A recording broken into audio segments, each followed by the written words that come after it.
with a calf injury. Jared Allen has missed 6 games in a row with a rib injury. I don't like his chances of playing tonight. And yesterday, Karis LeVert, who was Donovan's replacement starter, is potentially out tonight. And so the big question, Greeny, is Donovan Mitchell at the end of this season, which is imminent for the Cavs, he has a huge option. The Cavs will offer him a massive contract extension, potentially the largest in the history of the organization. He has 1 year left on his contract. When you get to a situation like this in today's NBA, the player either extends, big party, or doesn't extend and puts enormous pressure on the team to consider trading him, otherwise losing for nothing. Donovan has said all of the right things. He has given no indication that he wants to leave, but he has also been very careful not to commit.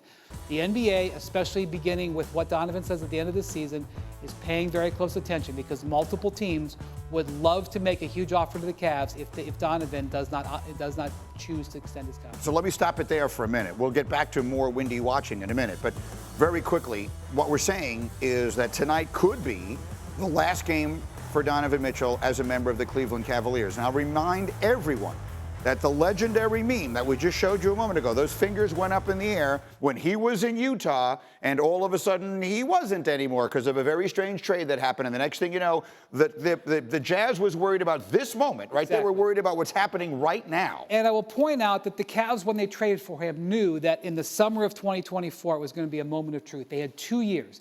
And in these 2 years, they made the playoffs the first year, and then this year made the second round without LeBron for the first time in 30 years. In their view, and there's an optimism within that organization that they are going to sign him. But again, I will say, Donovan has walked this line perfectly. He has not said anything that would imply that he's unhappy, but also never said anything that would imply he's definitely signing. So this gets very interesting now, because if we look at the players who might become available this summer, and there are a lot of mights in this. Paul George might become available. Jimmy Butler might become available. There's a world in which Kevin Durant might become available. To me, Donovan Mitchell is the one I want. If I'm another team out there, and that's the guy I'm fixating on and saying, go get me him. Yeah, he's young enough. He's explosive enough. There were question marks on how this season would go, how they would figure out the hierarchy of power, dealing with, Garland and Mitchell in that backcourt. But they found a lot of really good pieces. And ever since he left Utah, we always, at least this was my perspective, it wasn't necessarily about, I'm choosing the Cavs versus I want to get out of Utah. I want to reclaim my time somewhere else. And then he messed around and found really a good, successful environment for him, his team, both defensively, offensively. He has shown that he can be the best player on the floor in games in the postseason where teams were like, man, we could use some of that.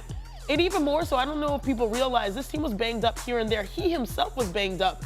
And I think his performance so far in the postseason has eliminated those questions. He's super attractive for a lot of teams, but I think the question is, when you're Cleveland, you don't want to let something like that go. You don't want to let a star of his caliber go, but you do understand that he's played it quite perfectly. I think the most interesting thing that could happen here is that Donovan never indicated that he ever wanted to be traded from Utah, but the Jazz knew he was probably unlikely to stay.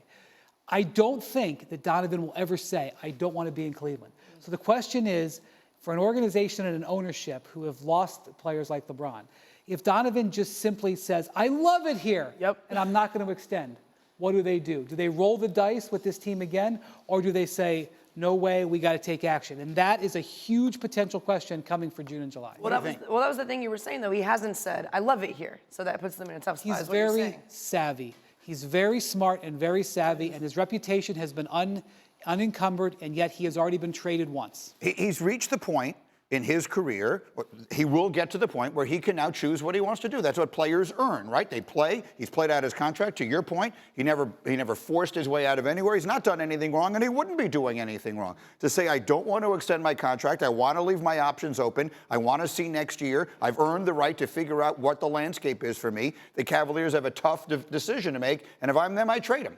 Because the risk of losing him for nothing is devastating. Yeah, he could also extend his contract. Oh, no, if he does that, then there's nothing to talk about. Right. What I'm saying is, if he doesn't do that, if you just sort of laid out a binary proposition, the third option is he resigns. Well, then there's nothing left there. I'm trying to walk the line because I don't want anybody to freak out in my hometown of Cleveland.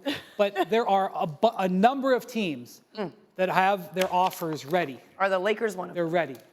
Of course. The Lakers? Absolutely. The Knicks?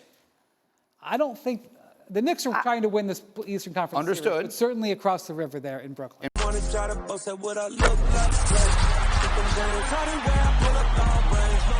Jimmy with the heat, I'm on fire. It's NBA over here,